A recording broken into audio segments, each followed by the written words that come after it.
లోకాలోకరమ్మ ఒకసారి. లూకా సువార్త 18వ అధ్యాయం 8వ వచనం.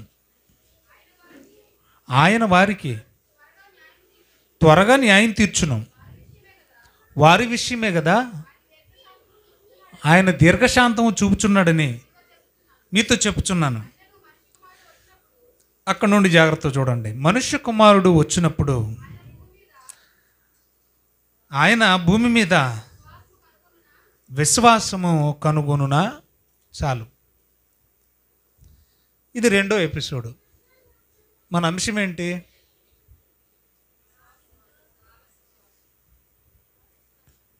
పోయిన వారం ఏమి నేర్చుకున్నాం? టైటిల్ ఏంటి? ఇప్పుడు అక్కడ ఉన్నది పుట్టినట్లో చదవండి. మనిషి కుమారుడు 2వ రాకడలో భూమి మీదకి వచ్చినప్పుడు విశ్వాసమును కనుగొనున అన్నాడు.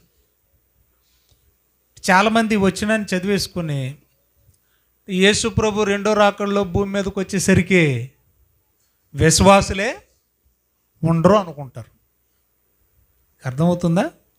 2వ రాకడలో యేసు ప్రభు భూమి మీదకి వచ్చేసరికి విశ్వాసమును కనుగొనునా అన్న మాట తీసేసుకొని ఆయన భూమి మీదకి వచ్చేసరికి విశ్వాసులు అనేవాళ్ళే ఉండరు కదా అన్నట్టు తీసుకుంటారు. సో అక్కడ అర్థం ఏంటంటే, యేసు ప్రభు భావన ఏంటంటే, నేను 2వ రాకడలో ఈ భూమి మీదకి వచ్చే సమయానికి బైబిల్లో ఉన్న భక్తులు, బైబిల్లో ఉన్న విశ్వాస వీరుల విశ్వాసం నేను వచ్చే సమయానికి ఉన్న విశ్వాసుల్లో ఉంటుందా? అందుకని పుట్టినోట్లు ఏమని ఇచ్చాడు? ఆ రకమైన విశ్వాసులు, ఆ రకమైన భక్తులు 2వ రాకడలో నేను భూమి మీదకి వచ్చేసరికి ఉంటారా అనే సందేహం. అంతే కదా? రైట్.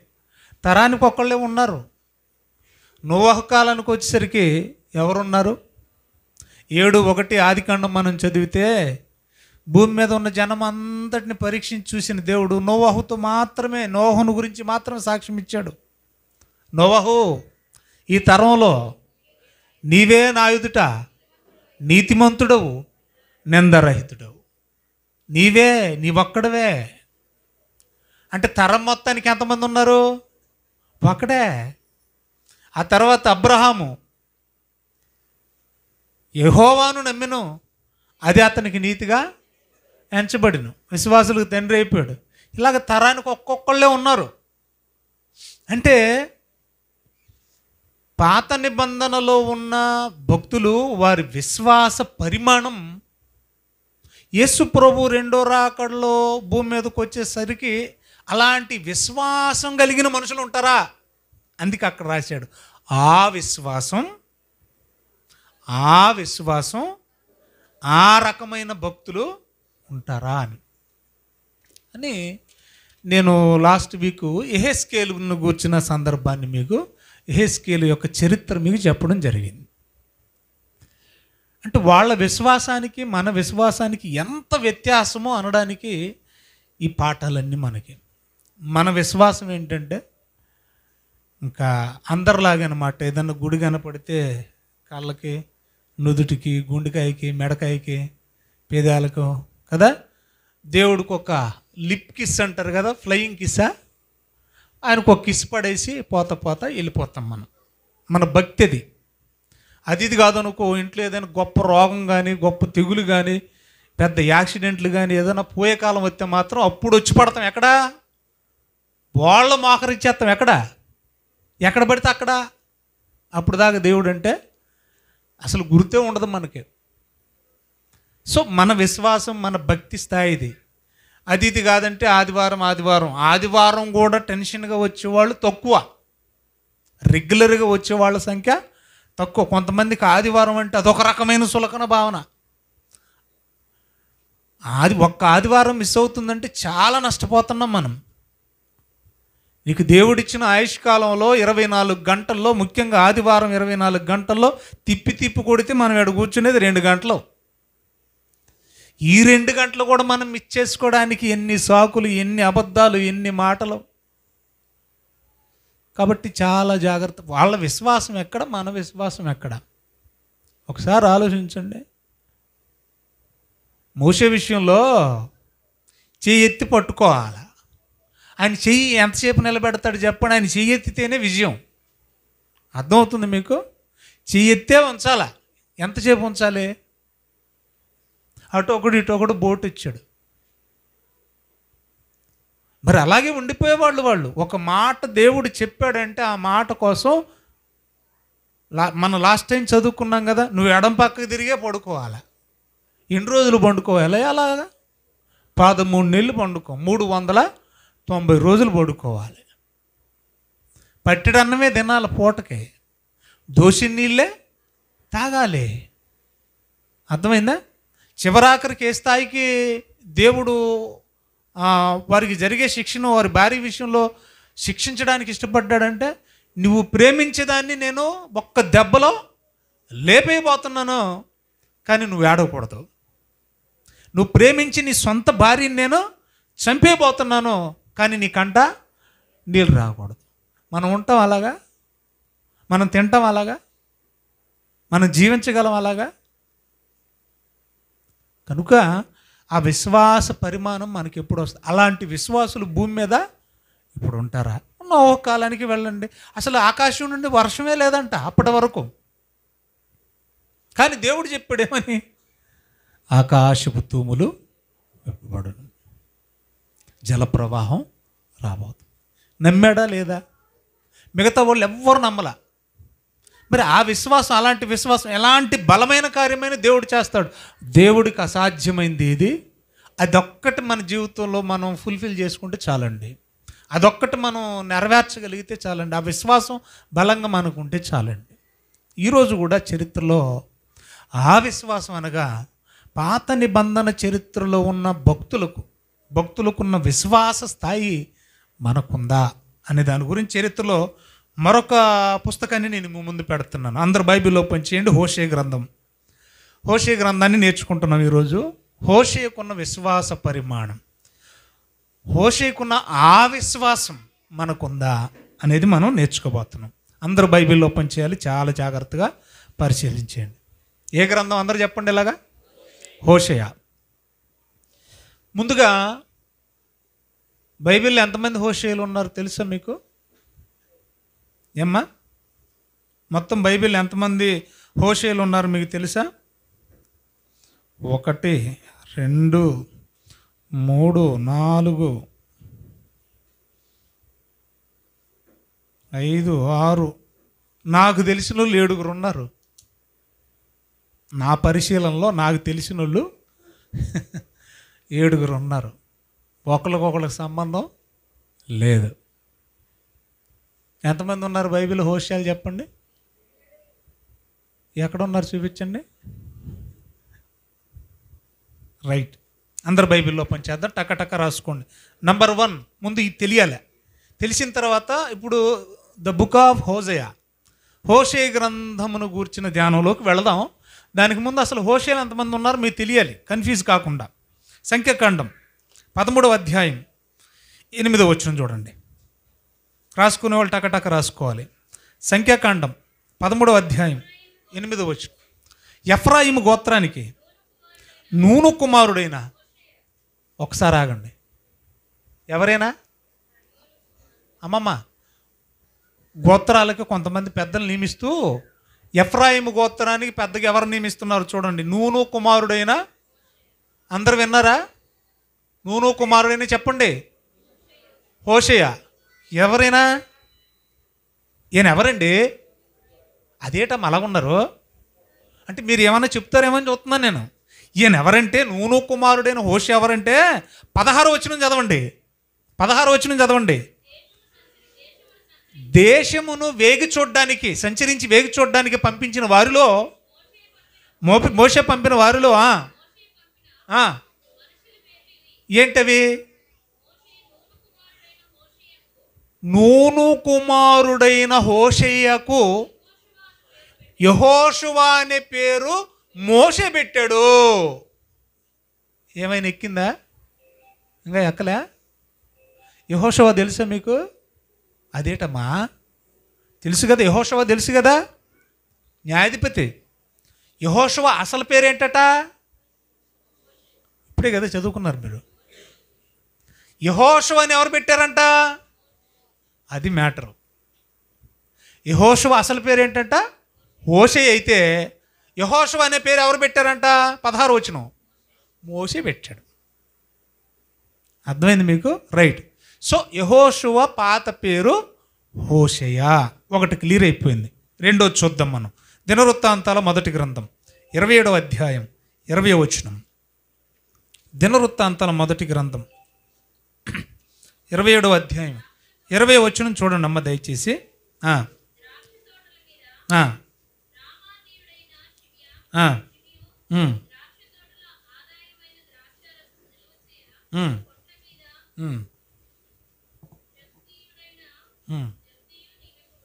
ఎస్.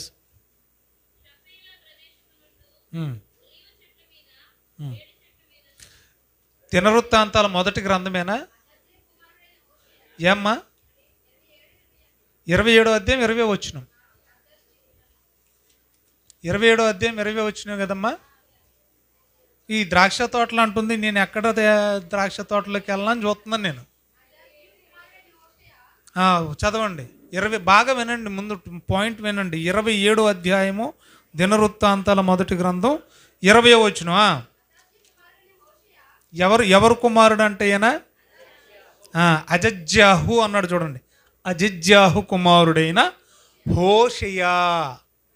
ఈయన ఎవరయ్యా అని అంటే 12 గోత్రాలు ఉన్నాయి కదా. ఈ 12 గోత్రాల్లో అక్కడ రాశాడు చూడండి, ఎఫ్రాయిము గోత్రానికి అధిపతి. ఉందా మీ బైబిల్లో? ఉందా? ఎఫ్రాయిము గోత్రానికి అధిపతి ఎవరైనా? అజజ్యాహు కుమారుడైన హోషేయ. ఇప్పుడు ఈయన ఎన్ని ఆయన? ఇద్దరు. ఒకటి నూను కుమారుడైన హోషేయ, అదే యెహోషువ. రెండోది అజజ్యా కుమారుడైన హోషేయ. మూడోది చూద్దాం. ఇర్మియా గ్రంథం 42వ అధ్యాయం మొదటి వచనం. ఇర్మియా గ్రంథం 42వ అధ్యాయం మొదటి వచనం. సేనాధిపతులందరూ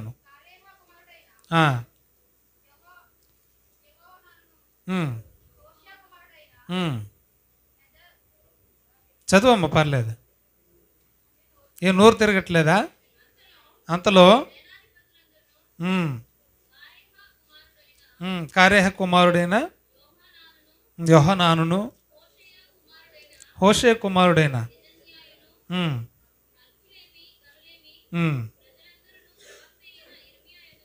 రైట్. ఇక్కడ ఒక హోషేయ కుమారుడైన యజన్యాయును అన్నాడు చూడండి.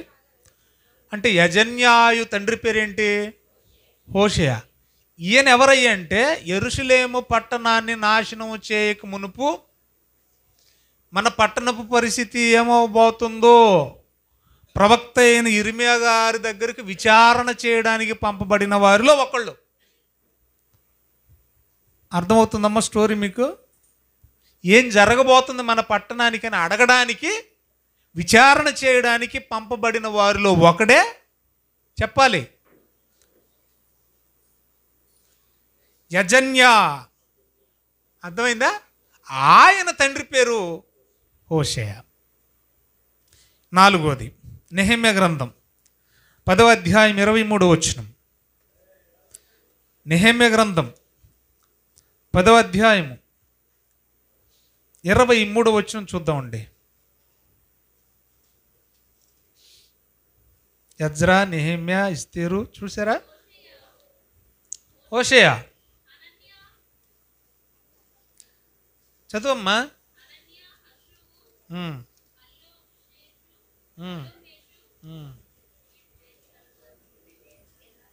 ఏం నోరు తిరుగుతలేదా నీకు కూడా అమ్మగారు? నెహెమ్యా గ్రంథం 10వ అధ్యాయం 23. అమ్మగారికి తిరగకపోతే ఇంక మా పరిస్థితి ఏంటంటారు వాళ్ళు. హోషేయ, హనన్య తీసారా? తర్వాత ఏమన్నాడు? హషుబు, హల్లో, హేషు, పిలహ, షోబేకు అన్నాడు. ఇంతకీ వీళ్ళెవరు? వాళ్ళల్లో మొట్టమొదటి వాడు ఎవరు? అక్కడే చూడండి, హోషేయ అన్నాడు. వీళ్ళెవరు అని అంటే అప్పటి వరకు ధర్మశాస్త్రానికి విరోధంగా బతికారు కాబట్టి శత్రువుల చేతికి అప్పగించి బాగా చెత్తగొట్టాడు. మన భాషలో చెప్పాలంటే రోట్లేసి తొక్కాడు. ఎవరు? దేవుడు. ఇప్పుడు బాగా తన్నులు తిన్న తర్వాత ఇశ్రాయేలీలే వీళ్ళు బాగా తన్నులు తిన్న తర్వాత నెహెమ్యా గారి దగ్గరకు వచ్చి ఒప్పందం చేసుకుంటున్నారు. ఏమన్నా తెలుసా? ఇక నుంచి ధర్మశాస్త్రానికి మేము లోబడతాం, ధర్మశాస్త్రాన్ని పాటిస్తాం అని నిబంధన చేసుకోవడానికి వచ్చిన ఇశ్రాయేలీల్లో ఒకడే ఈ హోషేయ. మీకు ఆ పాయింట్ అర్థం కావాలంటే మొదటి వచనం చదివితే మీకు అర్థమవుద్ది. 10వ అధ్యాయం. మేము ఒప్పుకొని చెప్పిన దానిని బట్టి ఒక స్థిరమైన నిబంధన చేసుకుని వ్రాయించుకొనగా అన్నాడంటే నిబంధన చేసుకోవడానికి వచ్చారు. ఎవరితో? నెహెమ్యాతో. ఏమని? ఎంతకాలం మేము దేవుని ధర్మశాస్త్రాన్ని పాటించలేదు, ఇష్టానుసారంగా తిరిగాం, తప్పు చేసాం, తప్పుకు తగిన శిక్ష అనుభవించాం, కాబట్టి ఇక నుంచి మేము మీతోనూ దేవునితో ఒక నిబంధన చేసుకుంటాం, ఒక ప్రమాణం చేసుకుంటాం అని లోబడి వచ్చిన వారిలో ఒకడే ఎవరు? ఈ హోషేయ. ఇప్పుడు ఎంతమంది అయ్యారు? ఏమ్మా రాసుకుంటున్నారా? 4. 5వ వ్యక్తి చూడండి. రాజుల 2వ గ్రంథం 15వ అధ్యాయం 3వ వచనం. రాజుల 2వ గ్రంథం 15వ అధ్యాయం 3వ వచనం. తీయమ్మా. ఇతడు తన తండ్రి అయిన 15:3 అమ్మా. చదువుమ్మా, గట్టి చదువు.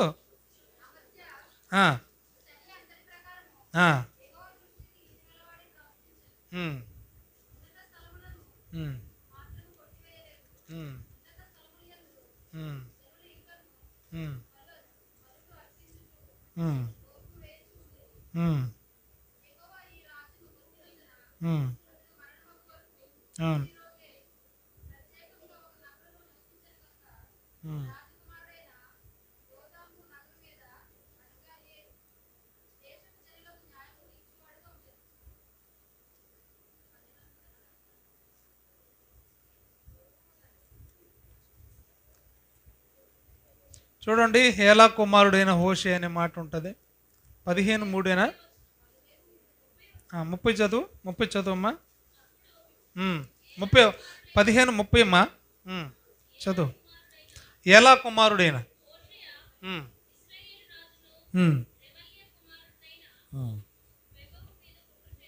చాలమ్మా. ఇశ్రాయేలీలో చివరి రాజు. అర్థమవుతుంది మీకు? ఏలా కుమారుడైన హోషేయ. ఈయన రాజు. బాగా వినండి. ఇశ్రాయేలీలకు రాజుల్లో ఒక ఆయన పేరు ఏముంది? ఇప్పుడు చదువుకున్నాం మనం, హోషేయ. న్యాయాధిపతుల్లోనేమో యెహోషువ అని హోషేయ ఉన్నాడు. ఇంతవరకు మనం చదివిని. ఎఫ్రాయిము గోత్రానికి అధిపతిగా అజజ్యాహు కుమారుడైన హోషేయ ఉన్నాడు.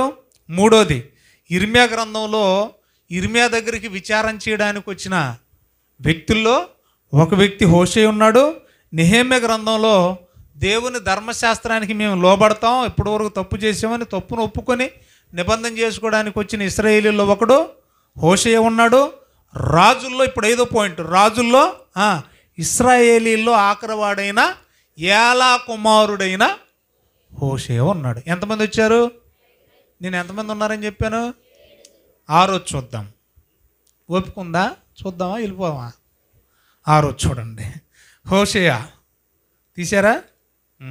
1:1 చదివండి. 1:1 అమ్మా. చదవమ్మా.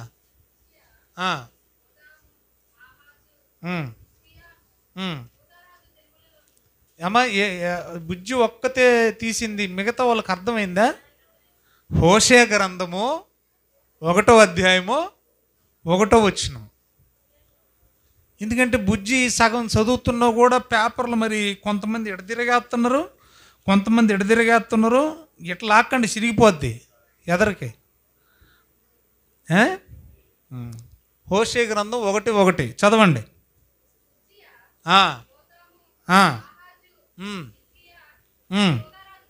దినముల్లో యెహోయాషు కుమారుడైన యెరోబామును ఇశ్రాయేలు రాజు. అది అక్కడి నుంచి చూడండి, చదవండి. ఎవరంటే ఈయన ఎవరు కొడుకట? బేరు కుమారుడైన ఎవరమ్మా? హోషేయ. ఈయనెవరు? ప్రవక్త. ఇప్పుడు మనం చదువుకున్న నేనెవరు మాట్లాడండి. ఎన్ని ఇప్పటికీ? 6.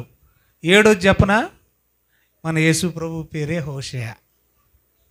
అయిపోయింది. యాహువా అంటారు దాన్ని. యాహువా అన్న వినాలి బాగా. యాహువా అన్న, హోషేయ అన్న, యెహోషువ అన్న, మూడింటి అర్థం ఒకటే. ఏంటి ఆ మూడింటి అర్థం అంటే రక్షకుడు లేదా విమోచకుడు అని. సేవియర్ లేదా డెలివరర్. అర్థమైంది మీకు? ఎంతమంది వచ్చారు ఇప్పుడు? యేసు ప్రభు పేరు కూడా ఏంటి? యాహువా, హోషేయ అని కూడా పిలుస్తారు. ఇంతవరకు క్లియర్ అయింది.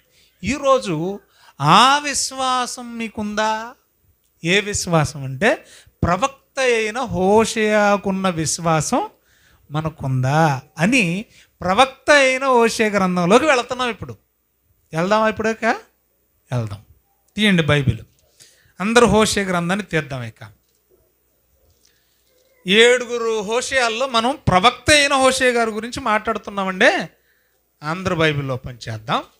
మీ అందరికీ బాగా తెలుసు ఏంటి అని అంటే ఇశ్రాయేలీల రాజ్యము 2గా చీలిపోయింది. ముందు చరిత్ర వినండి 2 మాటల్లో.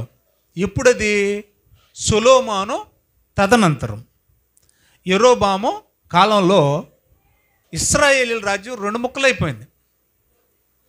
అంతవరకు ఉమ్మడి రాజ్యంగా ఉంది. సొలొమోను తర్వాత 2 ముక్కలైపోయింది. ఒకటి ఉత్తర రాజ్యం అని, రెండోది దక్షిణ రాజ్యం అని. ఈ ఉత్తర దక్షిణ రాజ్యాల గురించి మీ అందరికీ గతంలో కూడా నేను చెప్పడం జరిగింది. ఏమ్మా? 10 గోత్రాలు ఒక రాజ్యంగాను, అది ఇశ్రాయేల్ రాజ్యంగాను, 2 గోత్రాలు యోధా రాజ్యంగా 2గా విడిపోయాయి. 10 గోత్రాలు ఇశ్రాయేలీలు చెప్పండి, 2 గోత్రాలు.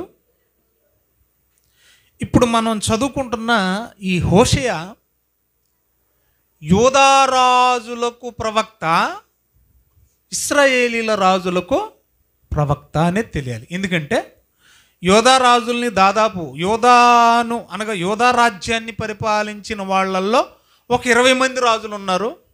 ఇశ్రాయేలీలను పరిపాలించిన వారిలో 19 మంది రాజులు ఉన్నారు దాదాపుగా.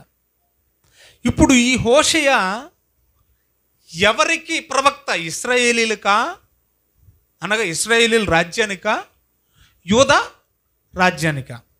ఫైనల్గా వచ్చేసరికి 2 కలిపి ఒకటైపోయింది. మళ్ళీ కొత్త నిబంధనకు వచ్చేసరికి అదేంటంటే ఇంక ఇశ్రాయేలీల రాజ్యం ఏమి లేదు, ఇక మొత్తం కలిపి యోధా రాజ్యం అయింది. ఎందుకంటే యూదులను, నీ ప్రజలను, నీ జనులను పరిపాలించడానికి వచ్చే ఆయన, రాబోయే ఆయన యూదులకు రాజు.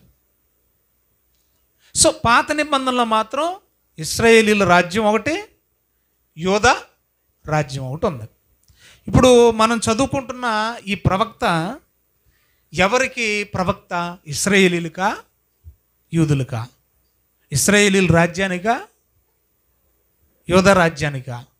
ఇశ్రాయేలీల రాజుల పరిపాలనలోన, యూదుల రాజుల పరిపాలనలోన? 1:1 క్లియర్గా ఉంది, చదివేసేయండి. అది తెలియాలి ముందు మనకి. అమ్మా, ఉజ్జియా, యోతాము, ఆహాజు, అటు అటు అటు అంటే యూదులకు రాజులు ఎవరు ఉన్నారో చెప్తున్నారు అప్పటికి. ఆ యూదులకు పలానా వాళ్ళు రాజులుగా ఉన్న దినాలలో ఇటు ఇటు అంటే ఎవరు? ఇశ్రాయేలీలు. అటు అంటే ఎవరు?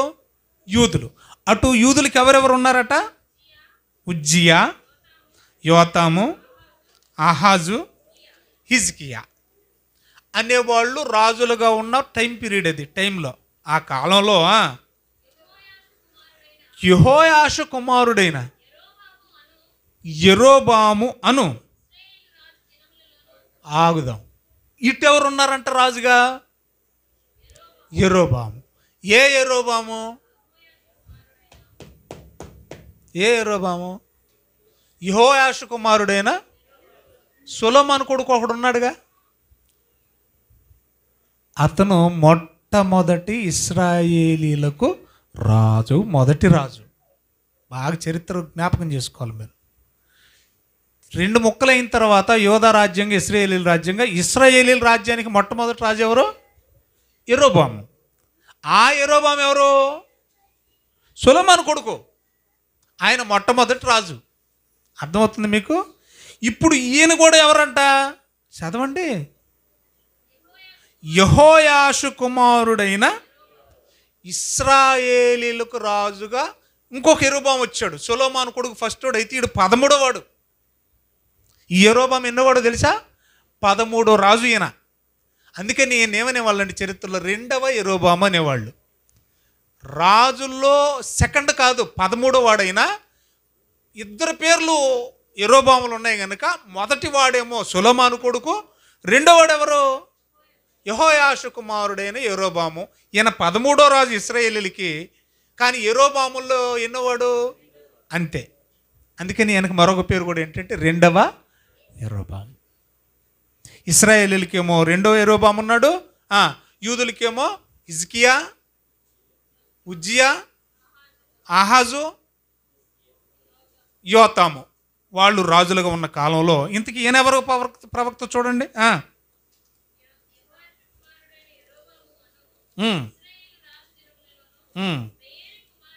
అక్కడ నుంచి చూడండి. బెయేరు కుమారుడైన హోషేయాకు ప్రత్యక్షమైన యెహోవా వాక్కు అన్నాడు. ఏమన్నా ఎక్కింది మీకు? ఏం ఎక్కలేదా?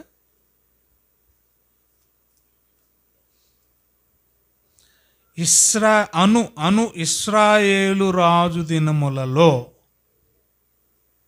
ఇశ్రాయేలు రాజు యెరోబాము ఉంటే ఆ యెరోబాము మండలంలోనే ఈ హోషేయ ఉన్నాడు. ఈయన ఇశ్రాయేలీలకు ప్రవక్త. మరి ముందెందుకండి యోధా రాజుల దినములలో అని యోధా రాజుల గురించి చెప్పాడనంటే, అటువైపు వీళ్ళు ఉన్నారు, అదే కాలంలో ఇటువైపు యెరోబాము ఉన్నాడు. యెరోబాము కాలములో ఇశ్రాయేలీల పక్షాన ప్రవక్తగా ఉన్న హోషేయ. ఈయన కాలంలో అటుపక్క ఎవరు ఉన్నారు? మరి యూదులకు కూడా ప్రవక్తలు ఉండాలి కదా. అటుపక్క ఎవరెవరు ఉన్నారంటే ఈయన ఎవరి సమకాలికుడు అని మనం చెప్పొచ్చు అని అంటే, అప్పుడున్న పరిస్థితులను బట్టి, అప్పుడున్న టైం పీరియడ్ని బట్టి అటువైపున ఎవరెవరు ఉన్నారు ఆ కాలానికి అని అంటే, యెషయా గారు ఉన్నారు యోధా రాజ్యానికి. రెండోది మీకా గారు ఉన్నారు. అంటే ఈయన ఎవరి కాలపు సమకాలికుడు? యూదులకేమో యెషయా గారు ప్రవక్త, యూదులకేమో మీకా గారు ప్రవక్తగా ఉన్న కాలంలో ఇశ్రాయేలీలకి హోషేయ ప్రవక్తగా ఉన్నాడు. యెషయా గారి సమకాలికుడు ఎవరు? హోషేయ. రైట్. ఈయన దాదాపుగా ఇశ్రాయేలీలకి 60 సంవత్సరాలు ప్రవక్తగా ఉన్నాడు. 60 సంవత్సరాలు ప్రవచించాడు. ఇంతవరకు ఇన్ఫర్మేషన్ నేను సరిపోతుందేమో అని అనుకుంటున్నాను. ఈ పుస్తకం యొక్క బ్యాక్గ్రౌండ్. హోషేయ అనగా అర్థం రక్షకుడు లేదా విమోచకుడు. ఇప్పుడు మనం మాట్లాడుకుంటున్న హోషేయ గ్రంథం ప్రవక్త అయిన హోషేయను గూర్చిన గ్రంథం. ఈయన ఇశ్రాయేలీల రాజ్యానికి ప్రవక్త. ఎవరి కాలంలో ఈయన ప్రవక్త? ఏ రాజు కాలంలో ప్రవక్త అంటే 2వ యెరోబాము అయిన, చెప్పండి, ఇశ్రాయేలీల రాజు 13వ రాజు కాలంలో ప్రవక్త. ఎంతవరకు అర్థమైంది కదా? రైట్. ఇప్పుడు ఒక విషయం మీకు ఇందులోకి ఎంటర్ కాకముందు సింపుల్గా ఒక విషయం చెప్పి నేను ముగిస్తాను. సాధారణంగా మనం గలతీలకు రాసిన పత్రిక విన్నామా? కొరింథీలకు రాసిన పత్రిక, ఎఫెసీలకు రాసిన పత్రిక, ఫిలిప్పీలకు రాసిన పత్రిక. ఇప్పుడు పత్రికలు రాసింది ఎవరు? ఇప్పుడు నేను నోట ఉచ్చరించిన పత్రికలు పౌలు గారు అనుకుందాం కొంచెం. ఓకే. అసలు ఒక సంఘానికి ఒక ఉత్తరం రాస్తున్నాడంటే అక్కడ ఏదో అర్జెంట్ అయితేనే రాసేవాళ్ళు. ఉత్తిపునానికి లెటర్ రాయడం అనేది ఏమి ఉండదు. మనం కూడా లెటర్ రాస్తున్నామంటే ఏదైనా అర్జెంట్ అయితేనే మనం ఏం చేస్తాం? ఉత్తరం రాస్తాం, అంతే కదా? రైట్. పౌలు గారు కూడా ఉత్తరాలు రాస్తున్నాడంటే అక్కడ ఏదైనా సీరియస్ మ్యాటర్ ఉంటేనే, ఏదైనా అర్జెంట్ అయితేనే అంత అత్యవసరమైతేనే రాసేవాడు. కొరింథీయులకు రాసిన మొదటి పత్రిక అనుకుందాం కొంచెంసేపు.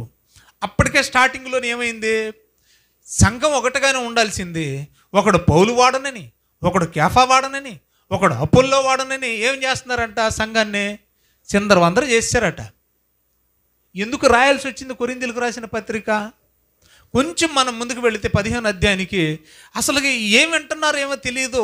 చాలామంది అనుకుంటున్నారట రేపు చచ్చిపోదాం కనుక తిందుము త్రాగుదుము సుఖిద్దాం చచ్చిపోదాం. అంటే వీళ్ళ ఉద్దేశం ఏంటంటే చచ్చిపోయిన తర్వాత మరొక జీవితం లేదు. అంటే వాళ్ళకి పునరుద్ధానం పట్ల సరైన అవగాహన లేదు. సో ఇలాంటిది ఏదైనా ఇంపార్టెంట్ ఇష్యూ ఉంటేనే ఏం చేసేవాడు, పౌలు గారు ఉత్తరం రాసేవాడు. అలాగే ఇశ్రాయేలీల్లో కూడా, పాత నిబంధనకి వెళ్తున్నాను నేను ఇక, ఇశ్రాయేలీలు కూడా ఉత్తిపుణ్యానికే ప్రవక్తను పంపించి ఏదో నోరుంది కదైనా ఏది పెడితే చెప్పించాడు దేవుడు. ఇశ్రాయేలీలకు ప్రమాదం పొంచి ఉంది, ఇశ్రాయేలీలు చెరలోకి వెళ్ళిపోబోతున్నారు, ఇశ్రాయేలీల పాపం పండిపోయింది, వాళ్ళకి నాశనం దగ్గర పడింది అని అన్నప్పుడు మాత్రమే దేవుడు ఏం చేసేవాడంటే ప్రవక్తల్ని ఇశ్రాయేలీల దగ్గరికి పంపి లేదా యూదుల దగ్గరికి పంపి జరగబోయేది ముందుగానే చెప్పించేవాడు. ఇంతవరకు అర్థమైందా? అత్యవసరమైతేనే ఇశ్రాయేలీల దగ్గరికి దేవుడు ప్రవక్తల్ని పంపి దాని గురించి హెచ్చరిక చేసేవాడు. ఇప్పుడు మనకు అర్థం కావాల్సింది ఏంటంటే, హోషేయ ఇశ్రాయేలీలకు ఈ గ్రంథము ప్రవచనము ద్వారా చెప్పే ముందు ఆ రాజ్యం ఎలా ఉందో తెలియాలి మనకి. మీకు అర్థం కావడం, అంబులెన్స్కి ఎప్పుడు ఫోన్ చేస్తారు మీరు? అసలు కొత్తడు రావడానికి ట్రై చేద్దామా? 108కు ఫోన్ చేద్దామా? 100కి ఫోన్ చేద్దామా? వస్తాడు రాడని ఉత్తి పుణ్యానికి చేసామంటే డెప్పు ముగ్గిపోద్ది నీకు. ఒత్తి ఊరుకుంటాడేటి? ఇక్కడ ఎవరినొకరు నేను ఏమి కాకపోయినా కాలిరగ తీసి పెట్టాలా? అర్థమైందా? అర్థం కాలేదు మీకు. ఉత్తి పుణ్యానికి చేస్తే వాడు వచ్చేలోపు ఇక్కడికి ఎవరికి ఏం కాకపోయినా ఒకటి కాలిరగ తీసి పెట్టాలి ఇక్కడ, లేకపోతే ఏం చెప్తాం? అలాగా అర్జెంట్ అయితే నేను చేస్తాం, మనం ఫోన్ చేస్తాం. ఇక్కడ కూడా పరిస్థితి చెప్తున్నాను నేను. అంత అర్జెంటుగా ప్రవక్త అయిన హోషేయని ఇశ్రాయేలు దగ్గరికి పంపి ప్రవచనం చెప్పాల్సిన అవసరం ఏముంది? ఇక్కడ యాక్సిడెంట్ అయింది కాబట్టి అర్జెంటుగా ఏం చేసాం మనం? చెప్పండి, 108ని రప్పించాం. మరి ఇశ్రాయేలీల రాజ్యంలో ఏం జరిగిందని, ఏమవుతుందని అంత అర్జెంటుగా పంపించేశాడు హోషేయ గారిని దేవుడు ఇశ్రాయేలీల దగ్గరికి అని అంటే అక్కడ పరిస్థితి ఏంటో మనకి తెలియాలి. రాజ్యం, మనం ఏం మాట్లాడుకుంటున్నాం? రాజ్యం. ఏ రాజ్యం? ఇశ్రాయేలీల రాజ్యం. ఇప్పుడు రాజ్యం అంటే ఏమేమి రాజు ఉంటాడు, ఏమండి? రెండోది, మరీ ముఖ్యంగా రెండోది ప్రజలు ఉంటారు. మూడోది ఇదిగో యాజకులు ప్రవక్తలు ఉంటారు. మళ్ళీ రాజు, యాజకులు, ప్రజలు, అంతే కదా? రైట్. ఇప్పుడు రాజ్యం అంటే ఈ ముగ్గురు అయితే ఈ ముగ్గురు పరిస్థితి ఏంటి? హోషేయ వీళ్ళ దగ్గరికి వెళ్ళే సమయానికి ముగ్గురు పరిస్థితి ఏంటి అనేది మనకు తెలియాలి. అందరం ఇప్పుడు బైబిల్ ఓపెన్ చేద్దాం. టక్క 3 పాయింట్లు తేలిపోవాలి మనకి. రాజు రాజ్యం అంటే, యాజకులు రాజ్యం అంటే, ప్రజలు రాజ్యం అంటే, ఈ మూడు కలిస్తేనే రాజ్యం. అసలు ఈ ముగ్గురు పరిస్థితి ఎలాగుంది హోషేయ గారు ఈ ఇశ్రాయేలీలకు ప్రవచనం చెప్పే లోపు అనేది మన క్వశ్చన్. హోషేయ గ్రంథం 10వ అధ్యాయం 3వ వచనం. ముందు రాజులు ఎలాగ ఉన్నారో చూడండి. రాజు అనేవాడు ఎలాగున్నాడు చూడండి. 13 రాజు మనకు జనాలు అనుకుంటున్నారట. జనాలు ఏమనుకుంటున్నారండి? రాజు అనేవాడు మనకు లేడంటే ఉన్న లేనట్టే. అర్థమైంది? ఏమండి మీ ఆయన ఉన్నాడంటే ఉన్నాడులేండి. అదేటమ్మా ఉన్నట్ట లేనట్ట? ఉన్నా లేనట్టేనండి. ఎందుకని? ఆడి వల్ల దమ్మిడి ఆదాయం లేదు, అంత ఉపయోగం కూడా లేదు. తాగి తిరుగుతుంటాడు, వాడు ఉన్నట్ట పోయినట్ట. కుటుంబాన్ని పట్టించుకోడు, ఏమి పిల్లల గురించి ఆలోచించడు, భవిష్యత్తు గురించి ఆలోచించడు. అలాంటప్పుడు మనం అంటాం వాడు ఉన్నా లేనట్టని. ఇప్పుడు జనాలు ఏమంటున్నారు తెలుసారా? అమ్మ ఇప్పుడు మీరు ఇశ్రాయేలు రాజ్యం అనుకోండి, నా బట్టోడు ఒకడు వచ్చి అమ్మ మీ రాజుగారి పేరేంటమ్మా ఉన్నాడా అని అంటే ఉన్నాడు, బతికైతే ఉన్నాడు. కానీ మీరేమంటున్నారు తెలుసా? రాజు మనకు ఉన్నా లేనట్టే. మనకు లేడు. మనము యెహోవాకు భయపడము, రాజు మనకేమి చేయును అని వారిప్పుడు చెప్పుదురు. చూసారా? కొంచెం మనం ముందుకు వెళదాం, ఇంకా కొంచెం ముందుకు వెళదాం. అబద్ధ ప్రమాణములు చేదురు. చదువుమా. అబద్ధ ప్రమాణములు చేయొచ్చు.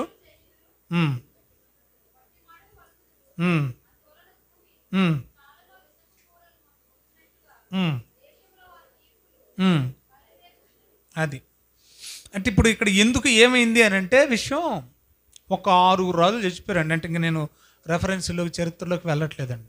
ఇశ్రాయేలీల్లో ముఖ్యంగా రాజుల చరిత్రలో ప్రధానమైన ఘట్టం ఏంటంటే రాజ్యం కోసం, సింహాసనం కోసం.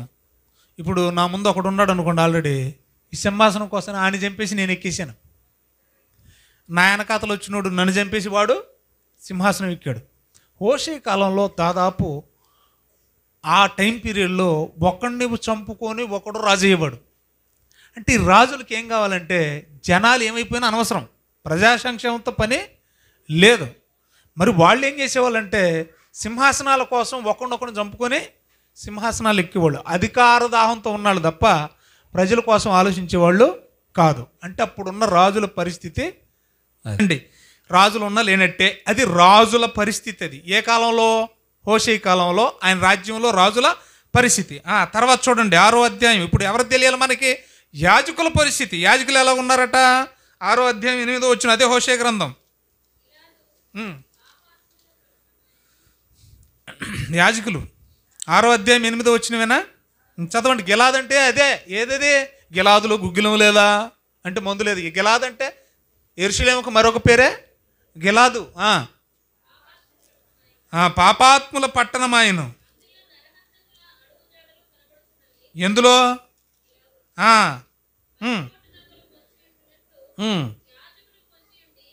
చాలు, ఇంకా అదొకటి చాలులే. యాజకులు ఎట్లున్నారట? అదేటమ్మా, మీ బైబిల్లో ఉన్నదే కదా నేను చెప్తున్నాను. దొంగలు వేరు, బందిపోటు. బందిపోటు దొంగ అంటే వాడు రూపాయి కోసం మనిషిని ఏం చంపేస్తాడు? రూపాయి కోసం ఏం చేస్తాడు? రూపాయి కంటే విలువ లేదా మనిషి ప్రాణం? వాడికి రూపాయి కావాలంతే, వాడు మనిషి లెక్కలేదు వాడికి. నీ చెవిలి లాగేసుకోవడానికి నీ పీక తీసేస్తాడు అంతే. బందిపోటు దొంగలోడు. యాజకులు ఎలా తయారంట అప్పటికి? ఆ కాలానికి, హోషే కాలానికి బందిపోటు దొంగలాగా తయారయ్యారంట. అంటే మనం ఏమన్నా అయిపోని వాళ్ళకి ఏం కావాలి? రూపాయలు కావాలి. దొంగలైపోయారు అన్నాడు ఒక మాట చెప్పాలంటే. రాజ్యం బాగుందా? రాజులేమో ఒకళ్ళనొకళ్ళు చంపుకొని అధికారం కోసం ఎంపలాడుతుంటేనే, యాజకులు చూడబోతేనేమో ఏం చేస్తున్నారట? మనం ఏమైపోయినా పర్లేదు, మనం చచ్చినా పర్లేదు, వాళ్ళకి ఏం కావాలి? డబ్బుల కోసం చూసి దొంగలైపోతేనే. మరి మనం ఏమైపోయాం ఇంతకీ? మనం అంటే ప్రజలు ఎలాగున్నారు చూడండి ఆ కాలానికి. 7వ అధ్యాయం తీసారా? 11వ వచనం. 7:11. ఇలా చూడండి, నా వైపు చూడండి, నా మొహం చూడండి. ఇప్పుడు నా మొహం చూసారా? హోషే కాలంలో ఇశ్రాయేలీల రాజ్యం ఎలాగుంది ఇప్పుడు చెప్పండి. ఒకటి, రాజులు ఎలాగున్నారు?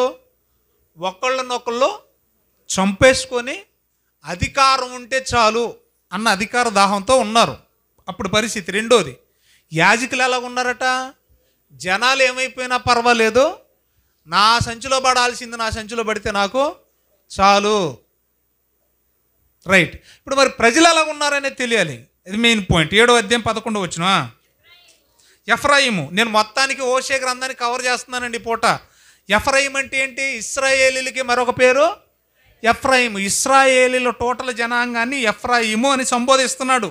7:11 చదువుమా. ఎఫ్రాయిము బుద్ధి లేని పిరికి గుండెగల గువ్వాయను. అంటే టోటల్గా ఇశ్రాయేలీలకి ఏమీ లేదు. చెప్పండి అమ్మా. బుద్ధి లేకుండా పోయిందంట. బుద్ధి లేకుండా ఎందుకు పోయిందంటే వారు ఐగుప్తీయులను పిలుచుకుంటున్నారట. ఏ ఐగుప్తీయులు అయితే మాకు అక్కర్లేదు అని దేవుడు ఐగుప్తీయుల చెర నుంచి విడిపించాడో ఆ చెరలో పెట్టి చిత్తగొట్టిన వాళ్ళే మాకు కావాలంటున్నారంటే వీళ్ళు. బుద్ధి లేని వాళ్ళు ఎందుకన్నాడు తెలుసా? ఎవరు సహవాసం అయితే మీకు వద్దురు అన్నాడు దేవుడు. వాళ్ళే కావాలి మాకు అంటున్నారట. ఇంకేమంటున్నాడు చూడండి, అష్షూరీయులు అంటే బద్ధ శత్రువులు ఎవరికి? ఇశ్రాయేలీలకి. ఆ అష్షూరీయుల యొద్దకే మేము పోతాం అంటున్నారట. ఇలా బుద్ధి ఉన్నట్ట బుద్ధి లేనట్ట. మనం చెప్తామండి మన పిల్లలకి, ఒరే వాడు మంచోడు కదరా, వాడు మంచోడు కదా, ఆల్రెడీ మటలు చేశాడు, మానమంగలు చేశాడు, దొంగోడు, వాడి సహవాసం బట్టే తాట తీసేస్తానే వెధవ అంటాం మన పిల్లల్ని. అవునా కదా? రైట్. అలాగే దేవుడు కూడా ఏం చేశాడు, ఐగుప్తీయులు మంచోళ్ళు కాదు, అలాగని అష్షూరీయులు మంచోళ్ళు కాదు, నాయన వాళ్ళ సహవాసం వద్దురా అన్నాడు. వీళ్ళు ఏం చేస్తున్నారు, బుద్ధి లేని ఎదవలు, మాకు వాళ్ళే కావాలి, మేము వాళ్ళని కేకేసుకుంటాం అంటున్నారట. ఎందుకంటే వాళ్ళ కల్చర్ వీళ్ళకి బాగా నచ్చింది. ఎవరి కల్చరు? అష్షూరీయులు చెప్పాలి, ఐగుప్తీయులు. మాకు దేవుడు అక్కర్లేదు, మరి ఏం కావాలి? మాకు అష్షూరీయులు కావాలి, చెప్పండి, ఐగుప్తీయులు కావాలి, వాళ్ళ సాంప్రదాయం మాకు బాగా నచ్చింది. ఇంతకీ ఏంటి వాళ్ళ సాంప్రదాయం? రండి, ప్రజలు ఎలాగున్నారు అక్కడే తీసారా? 4వ అధ్యాయం వెనక్కి ముందుకు తిప్పుతున్నానుగా, హోషే గ్రంథంలోనే. బయటికి ఏమైనా వెళ్తున్నానా? వెళ్ళట్లేదు, వెళ్ళను కూడా. 4వ అధ్యాయం 1వ వచనం చదవండి. ఇప్పుడు ఏం చేయడానికి ఇక్కడ తీసుకొచ్చాను మిమ్మల్ని? హోషేయ కాలంలో రాజ్యం, ఇశ్రాయేలీయుల రాజ్యం, ఆ రాజ్యంలో రాజుల పరిస్థితి ఎలాగుంది, యాజకుల పరిస్థితి ఎలాగుంది, ప్రజల పరిస్థితి ఎలాగుంది. ఇప్పుడు ఎవరి పరిస్థితి గురించి చూస్తున్నాం మనం? ప్రజల పరిస్థితి గురించి చూస్తున్నాం మనం. రాజులు ఎలాగున్నారు చెప్పాను, యాజకులు ఎలాగున్నారు చెప్పాను. ఇప్పుడు ఎవరి పరిస్థితి చూస్తున్నాం? ఇప్పుడు ఎంతవరకు తెలిసింది ప్రజల పరిస్థితి? కోత తెలిసింది. ఆ కోత అంట బుద్ధి లేని వాళ్ళలాగా ఉన్నారు.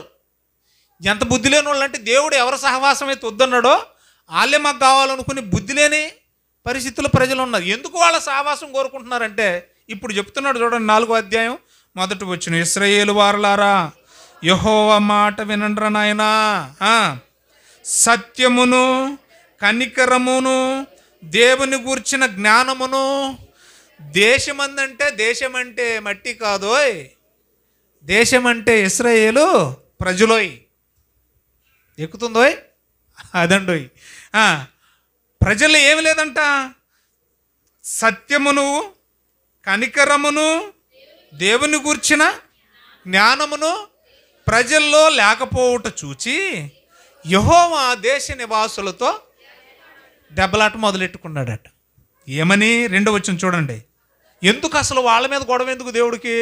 ఎందుకంటే అప్పుడు జనాలు ఎలాగున్నారంటే, ప్రజలు అబద్ధ సాక్ష్యము పలుకుటయు, అబద్ధమాడుటయు, హత్య చేయుటయు, దొంగిలించుటయు, వ్యభిచరించుటయు, వాడుకయ్యను, జనులు కన్నము వేసెదరు, మానక నరహత్య చేసెదరు. ఇంక చెప్పాలంటే చాలా ఉందిలే కానీ స్టోరీ. ఇప్పుడు చదువుకున్న ఈ 2వ వచనంలో ఏమైనా స్థిరమైంది, నాణ్యమైన బుద్ధి ఏమైనా ఉందలకే?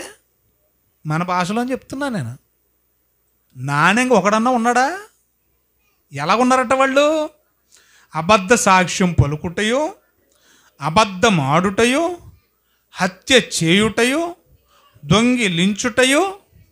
అదొక్కడు పట్టుకోండి చాలు మనకి. వ్యభిచరించడం ఏమైపోయిందంట వాళ్ళకి? వాడుకైపోయిందంట. అంటే జనరల్గా మనం మామూలుగా యూనిఫామ్ వేసుకోవడం వాళ్ళకి వాడుక, పిల్లలకి కదా యూనిఫామ్ వేసుకోవడం వాడుక. మనం ఆకలి ఉన్నా లేకపోయినా ముప్పొడి తింటాం. ఎందుకంటే ఖచ్చితంగా 12 దాటిందంటే కంచం దగ్గరికి వెళ్ళిపోతాం. తింటాం. మనకేంటి వాడుక, తినకుండా ఉండలేం. వాడుకని ఎప్పుడు అంటామంటే ఇంకా అది లేకపోతే మనం ఉండలేం. దానికి ఎడిక్ట్ అయిపోవడం అన్నమాట. వాడుకంటే ఏంటి? బానిసలమై పోవడం. ఇప్పుడు వీళ్ళు దేనికి ఎడిక్ట్ అయిపోయారంట? ఇప్పుడే కదా మనం చదువుకున్నాం. వ్యభిచారం చేయడం అనేది వాళ్ళకి ఏమైపోయింది? క్యాజువల్ అయిపోయింది, కామన్ అయిపోయింది వాళ్ళకి. దేవునికి, ఇశ్రాయేల్ దేవునికి ఏదైతే నచ్చదో పక్కదే చేస్తున్నారు వీళ్ళు. ఇప్పుడు ఐగుప్తీయుల సాంప్రదాయాన్ని, అష్షూరీయుల సాంప్రదాయాన్ని వాళ్ళు కావాలి మాకు అన్నారు కదా, ఇందాక మనం చదువుకున్నాం కదా, మాకు వాళ్ళే కావాలి, వాళ్ళ చుట్టరకమే కావాలి మాకు అని ఎందుకన్నారంటే వాళ్ళ సాంప్రదాయం వీళ్ళకి బాగా నచ్చింది. వాళ్ళ సాంప్రదాయంలో ముఖ్యంగా ఏది బాగా నచ్చింది? అది ఏదైతే బాగా వాడుకలో ఉందో అది బాగా నచ్చిందండి. ఏదైతే బాగా నచ్చిందో వ్యభిచారం అనేది, అది దేవుడు చూసి సహించలేక ఇక అశ్షూరీయులకు అప్పగించబోయే ముందు ఒక్క మాట చెబుదాం, మారిందా మారినట్టు, లేకపోతే పోయినట్టు అని ఎవరిని పంపుతున్నాడు చెప్పండి? హోషేయని పంపాడు. ఇంకా షార్ట్ కట్లు చెప్పేస్తున్నాను నేను, బాగా షార్ట్ కట్లు చెప్పేస్తున్నాను. హోషేయ బయలుదేరి వచ్చేసాడు. రాజ్యాన్ని చూశాడు, రాజులు తిరంగా లేరు. యాజకులను చూశాడు, వాళ్ళు అంతకంటే దారుణంగా తయారు. ప్రజలను చూశాడు, ప్రజలు ఎలాగున్నారు? వ్యభిచార కోపంలో బొగ్గిపోయారు. వ్యభిచారం అంటే దేవునికి ఇష్టం ఉండదని మచ్చుకు 2-3 రెఫరెన్స్ చెప్తాను, రాసుకోండి, చదవకండి. లేవియాకాండం 19వ అధ్యాయం 29వ వచనంలో ఇశ్రాయేలీయులకు చెప్తున్నాడు, నీ కుమార్తెలు ఎవతైనా సరే వ్యభిచారమునకు అలవాటైతే మాత్రం నేను ఊరుకోను అన్నాడు. ఏమండి? లేవియాకాండం 19:29లో నీ కుమార్తెలు ఎవతైనా సరే వ్యభిచార సంబంధమైన క్రియల్లో పాలు పంపులు పొందకూడదు అన్నాడు. ఏమండి? తర్వాత ద్వితీయోపదేశకాండం 22వ అధ్యాయము 21వ వచనంలో ఒకవేళ ఎవరైనా వ్యభిచారమందు జెన్యూన్గా పట్టబడితే రాళ్లతో కొట్టి చంపేయాలన్నారు. అప్పుడు వాళ్ళు జనాలు వెంటనే తిరిగేసి ప్రశ్నించారు, ఏమండి సామాన్యులు అయితే రాళ్ళతో కొట్టి చంపేస్తారు, మరి మీరు పాటర్లు కదా, మీరు యాజకులు కదా, మీరు అయ్యగారులు కదా, మీ ఆడపిల్లలు తప్పు చేస్తే మిమ్మల్ని ఏం చేయాలన్నాడు. అప్పుడు దేవుడు చెప్పేశాడు, అది కూడా చెప్పేశాడు. ఏమని చెప్పాడు చూడండి, అక్కడే లేవియాకాండం 21వ అధ్యాయం 9వ వచనంలో పాస్టర్ పిల్లలైన మినహాయింపు లేదు, ఇంకా తొక్క తీసి నార తీసి ఆరేసేయండి, ఆరేసి మంటలు తగలేసేయమన్నాడు. ఇప్పుడు సామాన్యులు వ్యభిచారం చేస్తేనేమో రాళ్లతో కొట్టి చంపండి, ఇది ఒక రకంగా బెటరే. కానీ అదే పాస్టర్ పిల్లలు అంటే యాజకుల పిల్లలు తప్పు చేశారనుకోండి, తగలేసేయమన్నాడు దేవుడు. అగ్నితో ఆమెను ఏం చేయాలన్నాడు? కాల్చిపడేయండి అన్నాడు. ద్వితీయోపదేశకాండం 23వ అధ్యాయము 18వ వచనం. ద్వితీయోపదేశకాండం ఇది వెరీ వెరీ ఇంపార్టెంట్. 23వ అధ్యాయం 18వ వచనం ఒకసారి బుజ్జమ్మ చదువుదు. 2 తేకూడదంట దేవుడికి కానుకగా. వినండి, 2 దేవునికి కానుకగా తేకూడదంట. ఎవరు తేకూడదు? ఇశ్రాయేలీయులు. ఏమేం తేకూడదు దేవుడికి కానుక? అసలు అది దేవుడి కంటే హేయము అని రాయబడింది. అక్కడ ఎండింగ్లు ఏమన్నాడు తెలుసా? హేయం అన్నాడు. ఆ వచ్చిన ఎండింగ్లు ఏమన్నాడు? ఇవి దేవునికి హేయం అంటే అసహ్యం అట. బాగా కానుకేసే వాళ్ళారా, దేవుని పెట్లు మీరు ఎక్కడెక్కడ కానుకేసినా కూడా 2 మాత్రం వేయకూడదు. ఇశ్రాయేలీయులకు మరి ముఖ్యంగా చెప్పాడు. ఏమని చెప్పాడు తెలుసా? నెంబర్ 1 పొడుపు సొమ్ము. ఫస్ట్ ఏమన్నాడు అంటే ఏంటది? పొడుపు సొమ్ము అంటే కొన్ని పెద్ద పెద్ద సిటీల్లో, ఒక బెంగళూరు, ఒక ముంబై, ఒక హైదరాబాద్, ఒక విజయవాడ, వైజాగ్, ఇలాంటి సిటీల్లో ఒక పేరు ఉంటుంది. పేరేంటి తెలుసా? Red light area. పేరేంటి?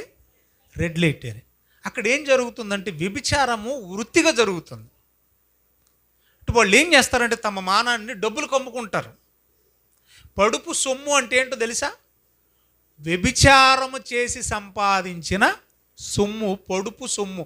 పొడుపు సొమ్ము, పడక సొమ్ము అంటే నువ్వు వ్యభిచారం చేసి సంపాదించుకొచ్చిన డబ్బులు ఎక్కడకూడదు చెప్పండి? దేవునికి కానుక ఇవ్వకూడదు. ఎందుకంటే అసలు వ్యభిచారం అంటేనే నాకు చాలా హేయం అన్నాడు. రైట్. అలాంటిది ఇప్పుడు ఇశ్రాయేలీలు ఏం చేస్తున్నారు? అలవాటు అయిపోయిందట. ఇప్పుడే కదా మనం చదువుకున్నాం. ఏమైపోయిందంట? హోషేయ కాలానికి అలవాటైపోయింది. ఆగుదాం, ముగింపుకు వచ్చేద్దాం. అలాంటి వాళ్ళ దగ్గరికి వెళ్ళరా భయ్. రాజులు తిరంగా లేరు, యాజకులు బాగోలేరు, ప్రజలైతే బొత్తిగా కామంతో కళ్ళు మూసుకుపోయి ఉన్నారు. ఇంకా అలవాటైపోయింది వాళ్ళకి, ఇంక వాళ్ళని మార్చే పరిస్థితి లేదు. నువ్వు వెళ్ళు అన్నాడు. అంటే వెళ్ళి ఏం చేయాలయ్యా? నా వైపు చూడండి. వెళ్ళి ఏం చేయాలి? చెప్పాలా? 30 ఏళ్ళకు చెప్తున్నానుగా. ఎక్కుతుందా నా భాష మీకు? ఆల్రెడీ పోయినసారి మనం నేర్చుకున్నాం కదా. యెహెజ్కేలు ఏం చేశాడు? చెప్పాడు. చెప్తే విన్నారా? వినలా. ఇప్పుడు ఏం చేయాలి? ప్రకటించాలి ఫస్ట్. రెండోది ప్రచురించాలి. ఇప్పుడు హోషేయ కూడా అదే. నాయన 30 ఏళ్ళకి చెప్తూనే ఉన్నాను, ఇంక ఏం చెప్పను నేను. ఇప్పుడు చెప్పడానికి కాదు నాయన, మరి ఏం చేయాలి? చూపించాలి. చూపించాలా? చూపించాలి. ఎలాగా? నీ జీవితంతోనే అని అంటే, అలాగే తండ్రి, నువ్వేం చెబితే అదే తండ్రి. అదండి వాళ్ళ విశ్వాసం. చెప్పావా? చూపించాలి కూడా. చూపించాలా? అంటారు వాళ్ళు. డైరెక్ట్గా మెసేజ్లోకి వెళ్ళిపోతున్నాను నేను. ఇక నువ్వు వెళ్ళి మంచి గాలికి తిరిగే అమ్మాయిని పెళ్లి చేసుకోరా అన్నాడు. దేవుడు ఏమన్నాడు? ఆ గాలికి తిరిగే అమ్మాయి కూడా పర్టికులర్గా అక్కడ రాయించాడు అనమాట. ఇంక నేను రెఫరెన్స్లు కూడా చేయట్లే. బాగా తిరిగిపోతుంటుంది కదా, ఆ రోడ్లంటే తిరిగే పిల్ల ఉంటుంది కదా, ఆ పిల్ల అక్కడ ఒక అమ్మాయిని చూశాను నేను. ఆ పిల్ల ఎవరంటే దెబ్బలయీము కుమార్తె అయిన గోమెర్. ఆ గాలికి తిరిగే పిల్ల అడ్రస్ కూడా ఎవరు చెప్తున్నారు అంటే, పెళ్లి సంబంధం ఎవరు చూస్తున్నారు? ఎవరికి చూస్తున్నారు? పెళ్లి సంబంధం ఎవరెవరు చూస్తున్నారండి? దేవుడు హోషేకు చూస్తున్నాడు. మీ పిల్లలకి ఎవరికైనా బాగా వ్యభిచారం చేసి పిల్లని తీసుకురాయన్న కోడలుగా అంటారు మీరు. అదేంటండి అలాగున్నారు? అసలు నచ్చతలేదా పదం? మీకు నచ్చట్లేదా? ఎంత నీతిమంతులండి మీరు కదా. దేవుడి కంటే కూడా చాలా పరిశుద్ధులు కదా మీరు, అవునా కదా? అలాగున్నారు. ఇట ఏదో ఒకటి మాట్లాడండి బాబు, వెళ్ళిపోదాం, టైం అయిపోతుంది. నేను మళ్ళీ ఉప్పడల్లా. బాగా రోడ్లంటే తిరిగే పిల్ల, బాగా ఎలా పడితే అలా తిరిగే పిల్లని, గాలికి తిరిగే పిల్లని, వ్యభిచారం చేసే పిల్లని తీసారండి బాబాయ్ పెళ్లి చేసుకుందాం మా అబ్బాయికి అంటారా? మరి దేవుడు ఏంటంటే తన కొడుక్కి అలా చెప్తున్నాడు. అసలు పెళ్లి సంబంధాల్లో ఈ రకమైన సంబంధాలు కూడా ఉంటాయా? సరే పోత ముందుకెళ్దాం. నీకు 3 పిల్లలు పుడతారు అబ్బాయి అన్నాడు. ఆ వ్యభిచారం చేస్తున్న పిల్లని తీసుకురావాలా, తీసుకొచ్చుకోవాలి, ఈయన పెళ్లి చేసుకోవాలి. అసలు జనాలు ఏమనుకుంటాడు, బాబా ఆయన పాస్టర్ గారు ఇదేమో వ్యభిచారి, అలాంటిదాన్ని తెచ్చుకొని చేసుకొని. అసలు ఆ సంఘానికి ఎవరైనా వెళ్తారు? పోనీ దేవుడు చెప్పాడంటే జనాలు ఎలా తీసుకుంటారు? దేవుడు చేసుకోమన్నాడంటే జనాలు రిసీవ్ చేసుకుంటారా? చేసుకునే పరిస్థితి ఉందా? కానీ దేవుడే చెప్పాడు. ఎవరేమన్నా అనుకొని, అదేంటి విశ్వాసం అంటే. జనాలు ఏమనుకున్న అలాంటి పెళ్లి సంబంధాన్ని దేవుడే తీసుకొచ్చాడంటే, మామూలుగానే ఏదైనా చిన్నపాటి గొడవలు వచ్చినాయి అనుకోండి, ఆ చిన్నపాటి గొడవలకి అసలు ఈ సంబంధాన్ని తీసుకొచ్చినాడు ఎవరు అంటారు? దెబ్బలయీము కుమార్తె అయిన గోమెరు కంటే దారుణం కాదు, మనోళ్ళు బెటరే. ఆవిడ మొదలే తిరిగిపోతూ అయినా కూడా దాన్ని తీసుకొచ్చి చేసుకున్నాడు. మనోళ్ళు అంతకంటే బెటర్గా ఉన్నా కూడా అసలు ఈ సంబంధాన్ని తీసుకొచ్చినాడు ఎవర్రా అంటారు. ఇప్పుడు దెబ్బలయీము కుమార్తె విషయంలో మనం ముందుకెళ్ళి ఆలోచన చేస్తే అసలు ఈ సంబంధాన్ని తీసుకొచ్చినోడు ఎవర్రా అనకుండా ఉండరు. 3 పేర్లు ఎట్టిన ఆయన అన్నాడు. ఫస్ట్ కొడుకు పుడతాడు, తర్వాత కూతురు పుడుతుంది, మళ్ళీ కొడుకు పుడతాడు. ఎంతమంది పిల్లలు? కొడుకు, కూతురు, కొడుకు. 3 కూడా వ్యభిచారం చేస్తున్న ఆవిడతోనే కనాలా నాయన? Yes, right. పోనీ కన్న తర్వాత అయినా పేర్లు పెట్టుకునే భాగ్యం కూడా ఇవ్వలేదు ఆయనకి చాయిస్. పేర్లు కూడా నేను చెప్పిన ఎట్టాలన్నాడు దేవుడు. ఏమండి, పెళ్ళమా వ్యభిచారం చేసి దాంతో సంసారం ఏమన్నా బాగుందా? ఆలోచించండి. చూపించాలి ఇదంతా ఎవరికి? ఇంక చెప్పడం లేదు, చూపించాలి. ఎవరు చూపించాలి ఇదంతా? అది మ్యాటరు. వ్యభిచారం చేసే ఆవిడతో పెళ్ళి, ఆవిడతో 3 పిల్లల కంటే పోనీ ఆ పిల్లలకైనా సొంతకు పేరు పెట్టుకునే భాగ్యం ఉందా? ఆ భాగ్యం లేకపోగా ఆ పేర్లు కూడా దేవుడు ఎడతాడంట. పెట్టి ఎలాంటి పేర్లు ఎడుతున్నాడో చూడండి. నంబర్ 1, అందరు బైబిల్ ఓపెన్ చేయాలి. ఇప్పుడు మీ పిల్లలకి ఎట్టాలి పేర్లు పెడతారా? తీయండి, బైబిల్ ఓపెన్ చేయండి. 1వ అధ్యాయం. అమ్మా అందరు తీయండి, 1వ అధ్యాయం 4వ వచనం చదవండి. ముందు 2వ వచనం చదివండి, మీకు మ్యాటర్ అర్థం. మొదట యెహోవా హోషే ద్వారా ఈ మాట సెలవిచ్చును, జనులు యెహోవాను విసర్జించి బహుగా వ్యభిచరించి ఉన్నారు. బహుగా ఆల్రెడీ అయిపోయింది, అది పాస్ట్ టెన్స్. అది బహుగా, ఆ పదం చూడండి, భయంకరమైన వ్యభిచారంలో ఉన్నారు వాళ్ళు. అందుకని గనుక నీవు పోయి, ఇంక చెప్పడం కాదు, ఇక చేసి చూపించాలి. నీవు పోయి వ్యభిచారము చేయు స్త్రీని పెళ్ళాడి వ్యభిచారము వల్ల పుట్టిన పిల్లల్ని తీసుకొనుము అని ఆయన యెహోవాకు ఆజ్ఞ ఇచ్చెను. కాబట్టి అతడు పోయి దెబ్బలయీము కుమార్తె అయిన గోమెరును పెళ్లి చేసుకొనెను. ఆమె గర్భవతి అయి అతనికి ఫస్ట్ కొడుకును కన్నదట. 4వ వచనం, యెహోవా అతనితో, అంటే అతనంటే ఎవరు? హోషేతో చెప్తున్నాడు. ఏమని? మొదట కొడుకు పుట్టాడు కదా, జ్యేష్ఠ కుమారుడు, వాడికి యజ్రయేల్ అనే పేరు పెట్టుము. వినాలి, ఫస్ట్ కొడుకు పుట్టాడు ఈ వ్యభిచారం చేసి ఆవిడతో, హోషేకి. ఆ కొడుక్కి ఏమని పేరు పెట్టాలంట? యజ్రయేలు. బాగా నోటిచ్చేయండి. యజ్రయేలు అంటే అర్థం ఏంటంటే, రండి, పేరు ఆయన చెప్పాడుగా, పేరు దేవుడే కదా పెట్టమన్నాడు. యజ్రయేలు అంటే అర్థం ఏంటో చూడండి. 2వ అధ్యాయం 22వ వచనం. 2వ అధ్యాయం 22వ వచనం చూడండి. భూమి ధాన్య ద్రాక్షారస తైలముల మనవి ఆలకింపగా అవి యజ్రయేలు చేయు మనవి ఆలకించు. యజ్రయేలు అన్న దగ్గర ఏదన్నా పాయింట్ ఉందా? అంకి ఉందమ్మా? ఏమ్మా ఎంత ఉంది? ఆ కింద యజ్రయేలు అంటే అర్థం ఏంటి చూడు. దీన్ని వాడుక భాషలో జల్లినవాడు, స్కాటర్డ్ అని ఉంటుంది.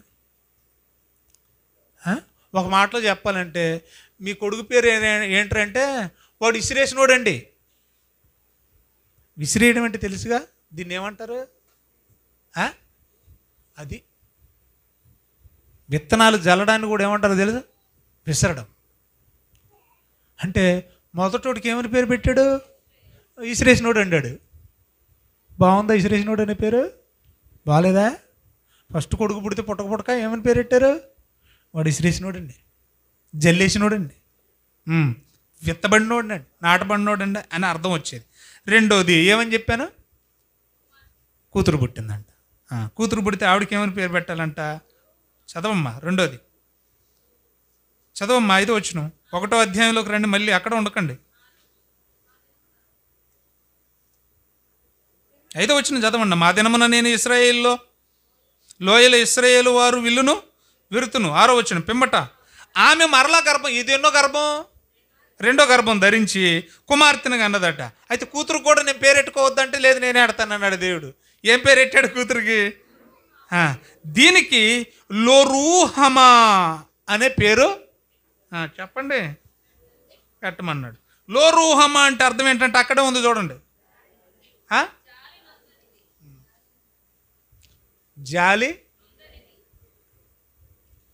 మామూలుగా అయితే మనం కరుణ కదా పేర్లు పెట్టుకుంటామా? కరుణ అంటే ఏంటి? జాలి కలిగింది అని కదా. ఇది రివర్స్లో ఉంది. ఏటట? జాలి నొందంది. నాకు మా అబ్బాయి తర్వాత అమ్మాయి పుట్టిందండి అన్నాను. ఏంటండి అబ్బాయి పేరేంటి? ఉత్తమ్ కుమార్ అండి. అమ్మాయి పేరేంటండి? దిక్కుమాలిందండి. అమ్మాయి పేరేంటి? పేరే దిక్కుమాలింది. బాగుందా? ఏటట? ఎలాగుందా పేరు చూడండి. రెండో దాని పేరు ఏటట? ఒకడేమో ఇసిరేసినోడండి, ఆ రెండో పిల్ల పేరు ఏంటండి? దిక్కుమాలిందండి. దాన్ని చూస్తే ఎవరికి జాలి దయ ఏముండవండి. మళ్ళీ 3 ఏం చెప్పాను? మళ్ళీ కొడుకు పుట్టాడట.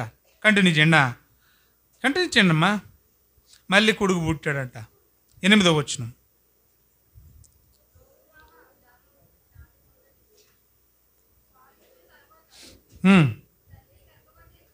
ఇప్పుడు ఎన్నో గర్భం మళ్ళీ ఇది? మళ్ళీ ఎవరిని కన్నది? కొడుకుని కన్నదట. కొడుకుని కన్న తర్వాత యెహోవాకు 9వ వచనం సెలవిచ్చినది అమ్మగా, మీరు నా జనులు కారు, నేను మీకు దేవుడనై ఉండను గనుక లో అమ్మి అని పెట్టు. ఏందమ్మి? 3వది పేరు ఏటట? లో అమ్మి అంటే ఏటట? అంటే మన భాషలో చెప్తున్నానే. మళ్ళీ ఒకవేళ నాకు కొడుకు పుట్టాడు అనుకో, ఇంకలే పుట్టలేండి, మీరేం ఊహించుకోకండి. ఇప్పుడు 2 ఉన్నారు కదా, తర్వాత కొడుకు పుట్టాడు అనుకోండి, ఏం పేరండి మీ చిన్నోడి పేరు అని అడిగారు అనుకోండి, నా కులం కాదు. కొడుకు పేరేటి? నా కులం కాదు. బాగుందా పేరు? నా జనము కాదు. ఏంటండి ఈ పేర్లు ఇలా ఉన్నాయి? పెళ్ళాన్ని చూడబోతే వ్యభిచారం చేసేదాన్ని తీసుకొచ్చుకొని పెళ్లి చేసుకోరా అన్నాడు. దాంతో పిల్లలకి అండరా అన్నాడు. పిల్లలకన్నా పిల్లలకి ఏమైనా తెరమరమైన పేర్లు ఉన్నాయంటే, ఒకడేమో విసిరేసినోడు, రెండో దాని పేరేమో చెప్పండి దిక్కుమాలింది. మూడోవాడు చూడబోతే మా కులం కాదు, మా గోత్రం కాదండి. మీ చిన్నోడి పేరు ఏంటండి? మా గోత్రం కాదు. మీ చిన్నోడి పేరు మా కులం కాదు. ఏమన్నా బాగున్నాయి? సరే, ఇంతటితో ఏమన్నా బాగోలేదు, ఏం బాగోలేదు, స్టోరీ బాగోలేదు. ఆ తర్వాత ముగ్గురిని కన్న తర్వాత వెళ్ళిపోయింది. మళ్ళీ మన భాషలో లేచిపోయింది. ఎవరో దెబ్బలయ్యి కుమార్తె అయిన గోమెర్. ఆల్రెడీ వ్యభిచారం చేసే అమ్మాయిని తీసుకొచ్చుకున్నాడు. ఆమెతోని ముగ్గురిని పిల్లల్ని కనమన్నాడు, కన్నాడు, పేర్లు ఎట్టమన్నాడు, పెట్టేశాడు. ఇంత జరిగాక కూడా ఏం చేసింది ఆవిడ? మరలా ఇంకొకరితో వెళ్ళిపోయింది. అప్పుడు దేవుడు ఏమన్నాడు తెలుసా? అయినా నువ్వు వెళ్ళి మళ్ళీ ఎదురు ఏమంటారు దాన్ని, నువ్వు మెత్త పెడతావో, సక పెడతావో, ఏం చేస్తావో, డబ్బులు ఇస్తావో, ఏం చేస్తావో ఆవిడని ఎలాగైతే నచ్చ చెప్పేసి మళ్ళీ ఆవిడని తెచ్చుకొని ఆవిడతోనే నువ్వు సంసారం చేయాలి. ఎవరికి ఉంటుంది ఈ ఓపిక? మీరు చేస్తారా? మీ భార్యలు, మీ పిల్లలు మీరు చేయగలరా ఇవి? ఇప్పుడు చదవండి, ప్రార్థన చేసేసుకుందాం. ఇక తీయండి చివరి వచనం. హోషే గ్రంథం 4వ అధ్యాయం 3వ అధ్యాయం తీమా. నేను చెప్పిన మాట అక్కడ ఉండాలి కదా, మరి మీకు ఎవిడెన్స్ కనపడాలి కదా. 3:1 చదువుమా. మరియు ఎప్పుడు ముగ్గురు పిల్లలు కానీ వాళ్ళకి పేర్లు ఎట్టాక, ఇంత చేశాక, ఆవిడని ముగ్గురు పిల్లలు కానీ దాకా పోషించాడు కదండి మహానుభావుడు హోషేయ. ఇంత చేసా అసలు వ్యభిచారం చేస్తున్నామని తీసుకొచ్చి ఒక సంస్కారవంతుడు పెళ్లి చేసుకున్నాడంటే ఎంత కృతజ్ఞత కలిగి ఉండాలి ఆడ మనిషి. అర్థమవుతుందా నా భాష మీకు? ఒక తిరుగుబోతుని తీసుకొచ్చి ఒక సేవకుడు పెళ్లి చేసుకొని ఆమెతో ముగ్గురు బిడ్డలంగా అన్నాడంటే ఆమె ఆ సంస్కారవంతుడైన సేవకుడికి ఎంత కృతజ్ఞత కలిగి ఉండాలి, ఎంత రుణపడి ఉండాలి. మళ్ళీ లేచిపోయిందట. అయినా కూడా దేవుడు చెప్తున్నాడు, ఏమని చెప్తున్నాడు తెలుసా? నువ్వు వెళ్ళి మళ్ళీ ఆమె నెలకలో తీసుకొచ్చేయి. అవసరమైతే ఎదురు ఏదైనా పెట్టైనా తీసురా, నువ్వు ఆవిడని ఏలుకోవాలా. చూడండి ఆ పదం ఎంత బాగుంటుందో. 3వ అధ్యాయం 1వ వచనం చూడండి. మరి యెహోవా నాకు ఇంత జరిగా కూడా నాకు సెలవిచ్చింది ఏమనగా, ఇశ్రాయేలీలు ద్రాక్ష పండ్ల అడలను కోరి ఇతర దేవతలను పూజించినను యెహోవా వారిని ప్రేమించినట్లు. పాయింట్ నోట్ చేసుకోండి, ఇది ముగింపు. ఒక గ్రంథం అయిపోయినట్టేక. ఇశ్రాయేలీలు ఇతర దేవతలను పూజించినను అంటే వ్యభిచారులైనను, ఇశ్రాయేలీలు విగ్రహారాధన చేసినను వ్యభిచారులైనను యెహోవా వారిని ప్రేమించినట్లు. ఇంతకెక్కడ వ్యభిచారులు ఎవరు? ఇందాకనే కదండి మనం చదువుకున్నాం. రాజులు ఎలాగున్నారో, యాజకులు ఎలాగున్నారో, ప్రజలు ఎలాగున్నారో చెప్పాను. ఇక్కడ వ్యభిచారులు ఎవరు? ఇశ్రాయేలీలు. గోమెరు ఎవరికి చూపించడం ఇక చెప్పటాలు అయిపోయినాయి. గోమెరు అనే ఒక వ్యభిచారిని ఎందుకు చేసుకోమన్నాడు చెప్పండి అమ్మా. అది ఎవరికి చూచినా? ఇశ్రాయేలీలకు చూచిన. అయినా కూడా యెహోవా ఏం చేస్తున్నాడంట? ఇశ్రాయేలీలని ఈ వ్యభిచారుల్ని ఏం చేస్తున్నాడంటే చూడండి అక్కడ, ఇశ్రాయేలు ద్రాక్ష పండ్ల అడలను కోరి ఇతర దేవతలను పూజించినను యెహోవా అయినను అన్నాడు. చూడండి, అంటే అంత భయంకరమైన దరిద్రగొట్టు వ్యభిచారైనా యెహోవా ఏం చేశాడంట?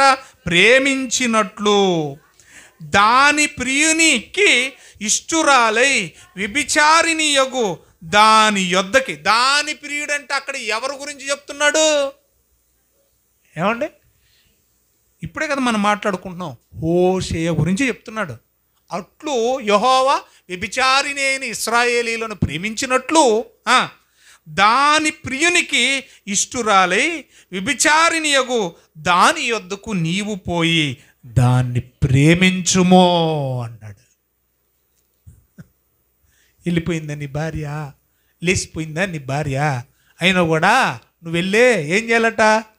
ఆవిడ్ని ప్రేమించి తీసురా. 2వ వచనం. కాగా నేను 15 తులముల వెండియు 5 తూముల ఎవలు ఎన్ని తులాలు అంటండి? 15 తులాలు. ఎందుకు తీసుకెళ్ళాలంటే ఏంటి ఒకరితో లేచిపోయిన వాళ్ళ పిల్లాన్ని తీసుకురావడానికి ఇచ్చి తీసుకురావాలట. ఎంత సంస్కారం, ఎంత బాగా చెప్తున్నాడు చూడండి. నువ్వు వెళ్ళు, అవసరమైతే 15 తులాలు ఎండి తీసుకెళ్ళు, 5 తూములు ఎవరు తీసుకెళ్ళు, ఇవన్నీ తీసుకెళ్ళి ఆమెతో ఇట్లా అనాలట. ఏమని? చాలా దినములు నా పక్షమున నిలిచి ఉండే. అంటే దాదాపు 3 పిల్లల్ని కనేంత వరకు నువ్వు వ్యభిచారం చేయలేదు, ఏ పరపురుషుని నాశించలేదు అంటున్నారు కదా. సో వ్యభిచారం చేయకుండా నువ్వు ఉండవలను, ఆల్రెడీ ఉన్నావు, కానీ ఇప్పుడు మధ్యలో వెళ్ళిపోయావు. అయినా కూడా నిన్ను ప్రేమిస్తున్నా, నిన్ను తీసుకెళ్ళిపోతున్నాను నేను మళ్ళీ ఇంటికి. మన ఇద్దరి మధ్య ఒక ఒప్పందం జరగాలి. ఆ ఒప్పందం ఏంటంటే అక్కడ చాలా దినములు నా పక్షంన నిలిచిండి ఏ పురుషుని నువ్వు కూడకూడదు, నేను కూడా ఏ స్త్రీ వైపు చూడను, నీ ఎడల నేను అలాగే నుందును. 4వ వచనం, నిత్యముగా ఇశ్రాయేలు చాలా దినములు రాజు లేకయు అధిపతియు లేకయు బలి నర్పింపకయు నుందురు. దేవతా స్తంభములు కానీ ఏఫోదును కానీ గృహదేవతలను కానీ ఎంచుకొనకుందురు. తరువాత ఆ ఇశ్రాయేలీలు తిరిగి వచ్చి తమ దేవుడైన యెహోవా యొద్ద తమ రాజైన దావీదునొద్ద విచారణ చేయుదురు. ఈ దినముల అంతమందు వారు భయభక్తులు కలిగి యెహోవా అనుగ్రహము నొందుటకై ఆయన దగ్గరకు అయిపోయింది. హోషేయ గ్రంథం. అంటే ఏం చెప్పాలనుకున్నాడు దేవుడు? ఒరేబ్బాయ్, ఇశ్రాయేలీలు చెరలోకి వెళ్ళిపోతారు, దానికి కారణం వ్యభిచారం ప్రాముఖ్యమైంది. అయినా కూడా నేను వారిని ప్రేమించి వాళ్ళని మళ్ళీ నా చెంతకు నేను రప్పించుకొని ఒక ఒప్పందం చేసుకుంటాను. అదేంటంటే, ఇంతవరకు చేతి చేసావు, ఇంకా ఆపేసేయి, నా పరువు తీకు, ఏంటి నా మాటలకు కట్టుబడి ఉండు. ఇదంతా జరగాలంటే 3 పేర్లు ఇట్టాడే, 3 పేర్లు ఇట్టాడే, 3 పేర్లు ఇట్టాడు కదా. అవన్నీ వ్యతిరేకమైన పేర్లా, అనుకూలమైన పేర్లా? వ్యతిరేకమైన పేర్లు. ఈ 3 పేర్లు ఎందుకు చెప్పాడనంటే, 2వ అధ్యాయం ఆఖరి వచనం చదవండి, ప్రార్థన చేసుకుందాం. 2వ అధ్యాయం ఆఖరి వచనం చదవండి, ప్రార్థన చేసుకుందాం. నేను దానిని భూమి యందు నా కొరకై పాయింట్ నోట్ ఇచ్చేయండి. మొట్టమొదటి పేరేంటి? యజ్రెయేలు. యజ్రెయేలు అంటే అర్థం ఏంటి? విసిరినవాడు, విత్తినవాడు. అర్థమైంది మీకు? ఏమన్నాడు? 3 కూడా అక్కడ వస్తున్నాయి చూడండి. నేను దానిని అంటే ఇశ్రాయేలీల గురించే మాట్లాడుతున్నాడు. 3 పిల్లల పేర్లు ఎందుకు అయి పెట్టించానంటే, 1 నేను దానిని నాకు ఇశ్రాయేలీని భూమి మీద నా కోసం నేనే విత్తుకుంటాను, నేను చంపేసుకోను. 2వ పాయింట్ చూడండి, జాలి నొందని దాని యందు. అసలు ఎవరైనా కూడా ఆ ఇశ్రాయేలీల జాతిని చూస్తేనే జాలి పడరంట. మీకు అర్థమవుతుందండి? అమ్మ అర్థమవుతుంది నా భాష?